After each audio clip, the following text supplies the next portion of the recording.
أستعين وأصلي وأسلم على خير خلقك محمد وعلى آله وصحبه وسلم. رب اشرح لي صدري ويسر لي أمري واحلل عقدة من لساني يفقهوا قولي.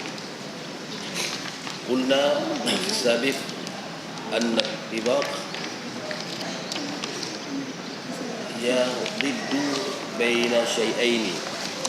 الطباق ذكر شيئا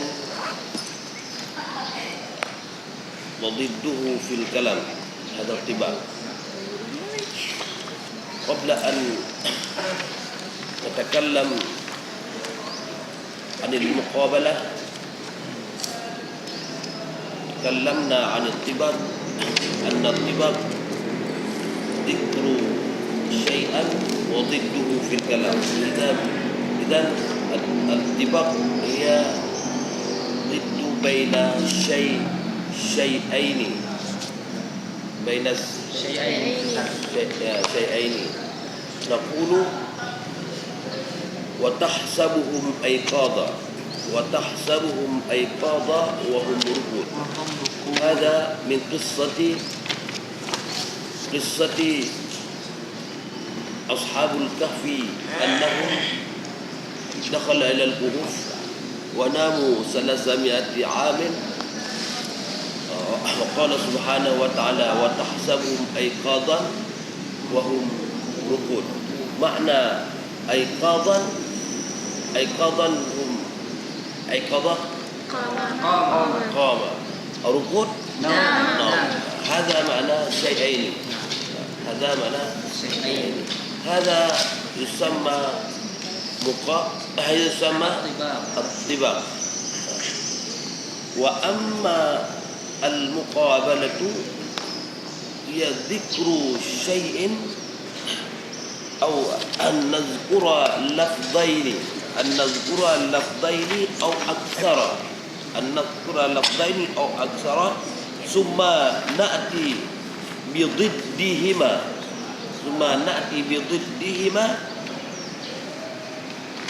أو أضدادهم على الترتيب. لابد أن يكون الترتيب. والفرق بينهما وبين الطباق أن الطباق يكون بين ضدين فقط. هذا طباق بين الضدين فقط. والمقابلة لا تكون إلا بأكثر من ذلك. المقابلة أكثر من ذلك.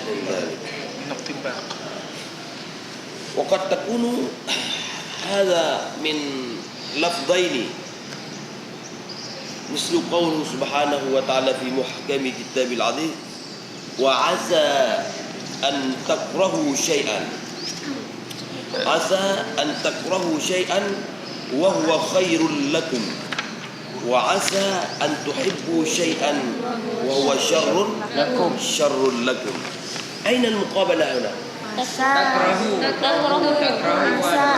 تكرهوا ثم خير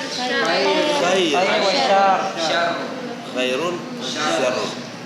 هذا مقابلة بين اثنين. مقابلة بين اثنين. هذا مقابلة بين اثنين. وحتى النشر هذا مقابلة حتى بين 6. أنا يعني يقرأ أخونا رفقي حتى 6. مقابلة حتى 6. طباق واحد فقط بين شيئين. وعسى أن تكرهوا شيئا وهو خير لكم وعسى أن تحبوا شيئا وهو شر لكم. فأتى بلفظين تكرهوا kemudian وخير ثم جاء بضدهما بعد ذلك تحب والشر. هذا تكره ضده خير، تحب ضده شر. وهذه المقابلة حيث قابل بين تكره وخير من جهة وبين تحب وشر من جهة أخرى. إذن معنى هذا من جهتين. Kalau tiba jihadun faqat. Wal muqabalah min jihatain. حينما نفهم وعسى أن تكرهوا شيئا وهو خير لكم. معنى عسى أن تكرهوا شيئا أن تكرهوا شيئا وهو خير لكم، وعسى أن تحبوا شيئا وهو شر لكم. أقول على المثال، وحينما نحن ندعو الله شيئا نحن نحبه، ولكن ننظر هذا الدعاء لم يستجيب لنا. لماذا لم يستجيبوا لهذا الدعاء؟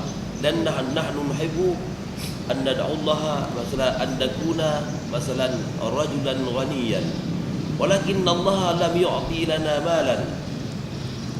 نحن نحب المال والله لم يؤتينا مالا، لأن أن تحبون شيئا وهو شر لكم. ممكن هذا المال شر لنا، وقبول ونحن نعتقد أن هذا الدعاء لم يقبل الله. ولكن إذا نفهم هذه الآية هذا الدعاء وقبوله، وحينما نفهم أن هذا شر لنا، هذا قبول.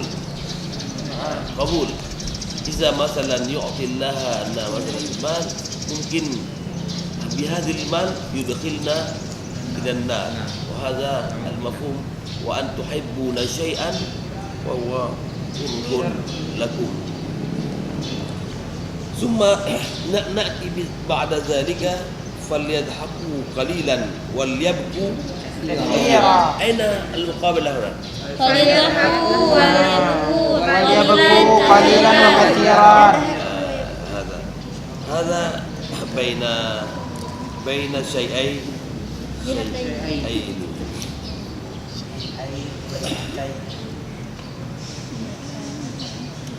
ومنها قوله صلى الله عليه وسلم: ما وجد رفقي في شيء إلا زانه وما نزع منه إلا شانه. فقابل. أين المقابلة هنا؟ رفق ونزع زانه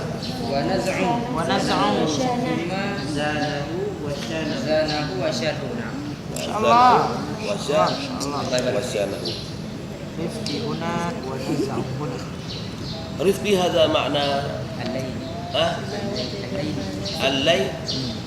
اللين لطف. وقد تكون المقابلة بين الثلاثة ومن ذلك قوله سبحانه وتعالى: ويحل لهم الطيبات ويحرم عليهم الخبائث. هذا بين الثلاثة. أين الثلاثة؟ انظر أولا. يحل ضده، نأخذ ضده.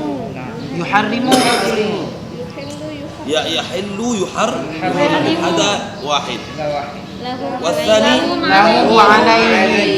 لهم عليهم الخبائث. إذن هذه المقابلة بين الثلاثة.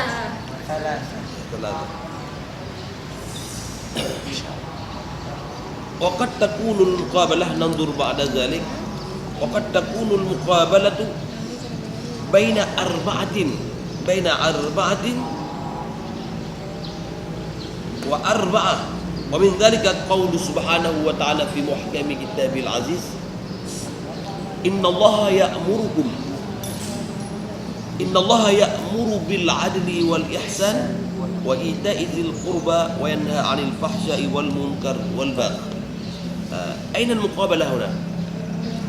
ننظر.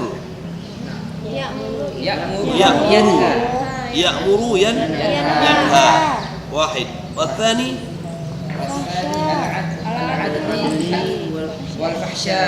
العدل والفحشاء. والثالث الإحسان والمنكر. والرابع وإيتاء قربى. القربى والباء. وقربى والباء Zul qurba wal والباق يعني القربى والباق هذا مقابلة بين أربعة وقد تكون المقابلة بين خمسة ألفاظ وخمسة ألفاظ ومن ذلك قول الشاعر أدورهم ليلا وسواد الليل يشفع لي وأنثني وبياض الصبح يغربي. هذا قال الشاعرون القديم، ممكن هذا شاعرون في العصر الجاهلي يقول أدورهم وسواد الليل يشفع لي وأنثني وبياض الصبح يغربي. وإذا ننظر هذه المقابلة، الأول أدورهم وأنثني، هذا واحد. أدورهم وأنثني هذا واحد. ثم وسواد وبياض، ثم الليل والصبح يشفع لي يغربي. هذا معنى الرجل إذا دخل بيتا إذا يشفع لي يغربي، يشفع لي ضده يغربي. هذا معنى أن رجلا ذهب في سواد الليل، رجلا ذهب السارق ذهب ليلة في ظلام الليل ودخل إلى بيوت الناس وقال هو أدورهم، هو يطلب الرزق، طلب المال في سواد الليل.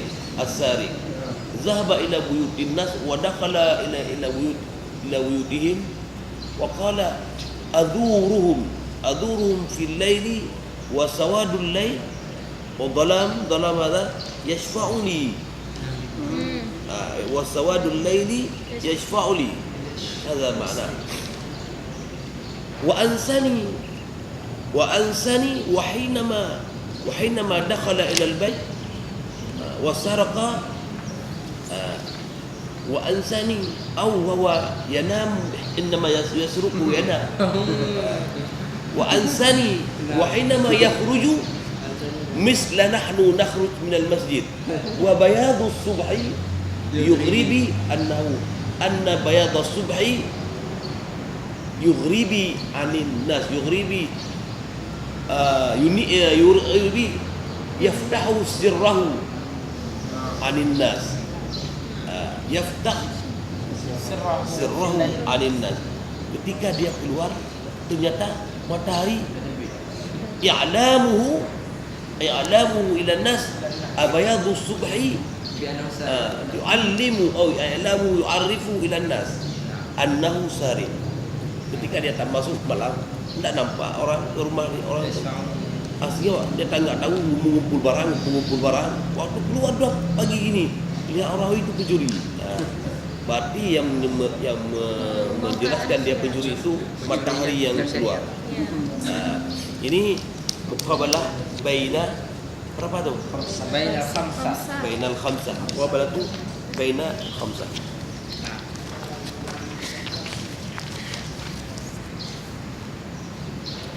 Waqad takunu al-muqabalatu baina as-sittah. Mana contoh tadi? Ala ra'si abdun taj izzun yazidun. Ala ra'si abdun tajin azizin izzun yuzayyinuhu. Ala ra'sin abdun tajin izzun yuzinuhu. Abdun tajin rajulun indahu taj mahkota. Wa fi rajulin hurrin, orang yang merdeka, udah boleh merdeka, orang merdeka, qaidun dzalin ikatan ظل يشينه هذا كل لفظ ضد نعم. هذا مقابلة بين الستة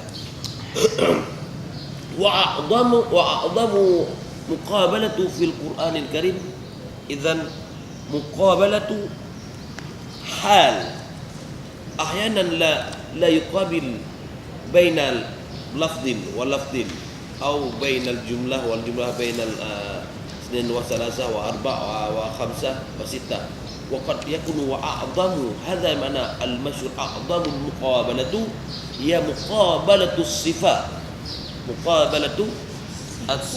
وقال سبحانه وتعالى في محكم كتاب العزيز إن الأبرار لفي نعيم الأبرار في هذا صفة الناس البر أبرار برا هذا صفة وإن الفجار أيضا صفة الفجار هذا صفة إن الأبرار لفي نعيم وقد وضح سبحانه وتعالى إن الأبرار orang-orang baik لفي نعيم في جنة النعيم أو في نعيم في حياة النعيم وإن الفجار لفي جحيم معناه إن الأبرار في جنات النعيم وإن الفجار في النار جحيم نار الجحيم هذا نقول البحث في المقابلة ثم ننتقل بحثنا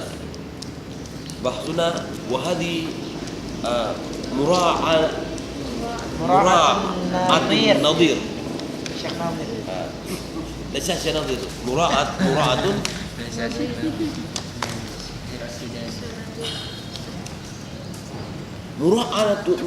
مراعاة النظير الذي يناسبه وهو تعريف هو الجمع بين أمر وما يناسبه ويلائمه كيف؟ مراعاة النظير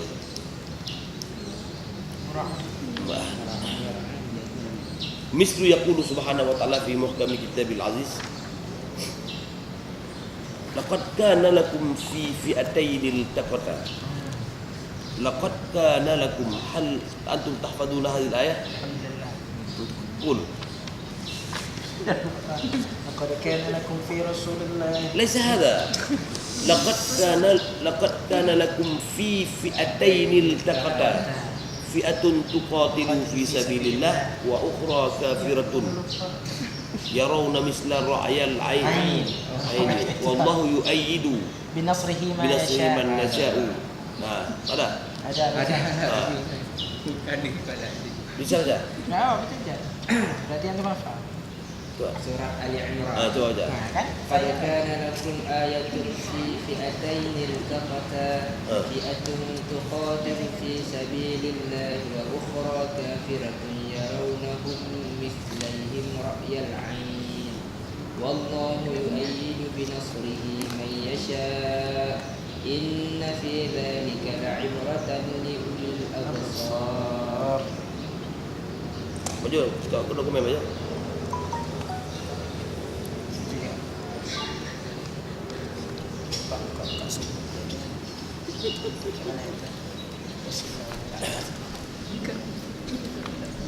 Laqad kana lakum fi fi'atayn iltaqata fi'atayn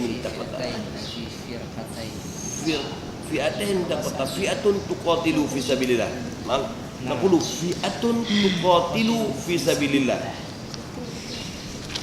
wa ukhra kafiratun hadza mura'atun nadir fi'atun tuqatilu fi sabilillah wa ukhra kafiratun wa kaifa huna hudifat qabiluhu hudifat ذكرت في الأول وحذفت في الثانية المفهوم أنا أقول مثل هذا فئة تقاتل في سبيل الله من الذي يقاتل في سبيل الله هذا المعنى مراعاة النظير وحينما نفسر هذه الآية فئة fi'atun mu'minatun. Yang ada itu. Jadi waktu kita tafsir, Ya. kalau kita tafsir, hadza yusamma mura'ah. Ukhra kafiratun. Paham? Limadha naqul fi'atun mu'minatun? Li'anna hunaka nadhiruhu. Nadhiruhu fi tsaniyah hudifat fil awal wa dhukirat nadhiruhu fi tsaniyah. Idzan naqulu fi'atun mu'minatun tuqatilu fi sabilillah wa ukhra kafiratun. Limadha anta tafham hunaka fi'atun mu'minatun li'anna hunaka nadhiruhu. Li'anna li'anna hunaka nadhiru tunasibu wa ma'nahu fi'atun benar wa ukhra kafiratun. Wa hinama naqra ukhra kafiratun la budda an yakuna hunaka fi'atun mu'minatun. Hadha yusamma yunasibu nadhiru. Yunasib an-nadhiru. Idzan huna wa minhu qawlu sallallahu alaihi wasallam ala ukhbirukum bi ahli al-jannah. Bi ahli al-jannah kullu dha'ifin mutadha'ifin. Kullu dha'ifin mutadha'ifin. Ittasafa ahlul jannah bima'na kullu dha'ifin mutadha'ifin annahu fi hudu'in. Fi hudu'in. Ala ukhbirukum bi ahli an-nar kullu adlin jawadin mutakabbirin.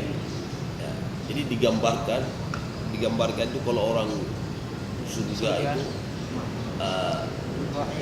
dia huduin, mutadhaifin, tenang, rapi begini. Kalau orang neraka itu ahli nar adlin jawadin mutakabbirin. Gitu dengan sikap-sikap yang fal jannatu makanur rahmah. Jannah adalah tempat yang rahmat, wal yusr dan mudah, wal ra'fah dan apa artinya ra'fah? Ya, mulia. Faja'alaha bi alfadhin tunasibuha wa hiya dhafi. Wan naru makanun syiddah. An-nar syiddah, makna nar syiddah. Makan syiddah faja'alaha bi alfadhin shadidah. Bi alfadhin shadidah fajatan wa hadha qawlu mura'atun nadir. Sesuaikan.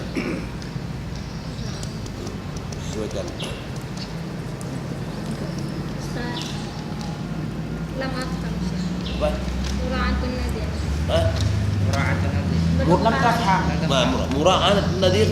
Kanan aja. Ramirez. Mura'atun nadir memelihara kesesuaian. Yang saya jelaskan tadi ayat itu bahwa kenapa kita tafsirkan di sini fi'atun mu'minatun. Seharusnya fi'atun mu'minatun ini dibuang nadirnya. Itu namanya dalam balaghah bukan bab ini, namanya itu ihtibat. Ihtibat hudifat fil awal wa dhukirat nadhiruhu fis tsaniyah. Dibuang pada pertama kemudian disebut pada yang kedua. Kemudian hudifat fil tsaniyah hudifat dhukirat fil awal wa dhukirat fis tsaniyah. Dhukirat fil tuqatilu fi sabilillah. Laqad kana lakum fi fi'ataini fi'atun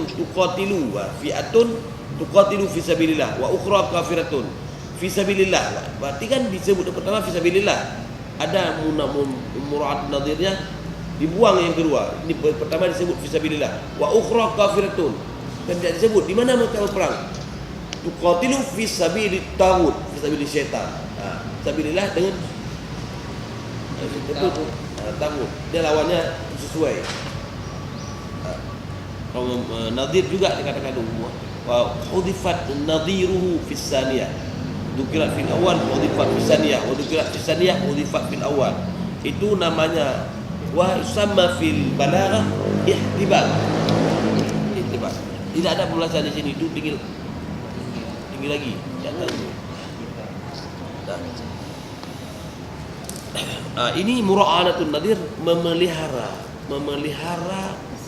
lafaznya, maknanya ma yunasibuhu wa yulaimuhu, ma yunasibuhu wa yulaimuhu. Al jannatu ma yulaimul jannah. Ketika anda mendengar surga, apa yang identik dengan surga? Enak kan? Kemudian tenang, kemudian orangnya ramah-ramah di surga. Kemudian ketika kita bayangkanlah bagaimana yang enak-enak itu situ. Kalau anda membayangkan dalam surga itu sakit, susah, itu tidak yunasib. Maka tidak yang namanya mura'anatun nadir. Ketika anda membayangkan neraka, dia mana bayangannya neraka? Susah begini, siksa. Harus begitu dia. Terus ke depan siksa, kemudian begini orang ini lihat imajinasi orang yang makan riba dibuat apa namanya, imajinasinya dibuat dengan gosokan kayak gini.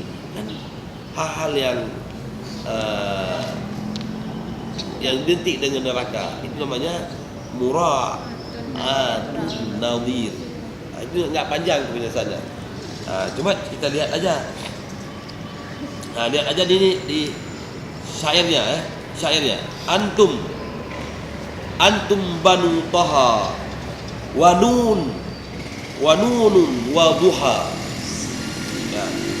Wa banu tabaraka wal kitab al hakim. Wa banu abatih. Wa banul abatih wal masyair was safa wal ruknul wal baitil atiqi waz zamzama. Ini apa maksudnya? Mura'atun nadir. Ketika asy-syair yuridu yufham lana, untuk mengatakan kepada kita bahwa Banu Taha, Banu Taha, Nun, antum, kalian ahlul Quran, ingin mengatakan ini semua ahlul Quran. Saya ingin mengatakan anda semua ahlul Quran. Bagaimana saya katakan? Antum Banu Taha. Taha kan Quran. Taha. Kemudian Nun wal qalami wa ma yasturun. Kemudian wadduha wal laili idza saja. Kemudian apa lagi? Tabarakalladzi biyadihil mulk. Kemudian wal kitabil hakim.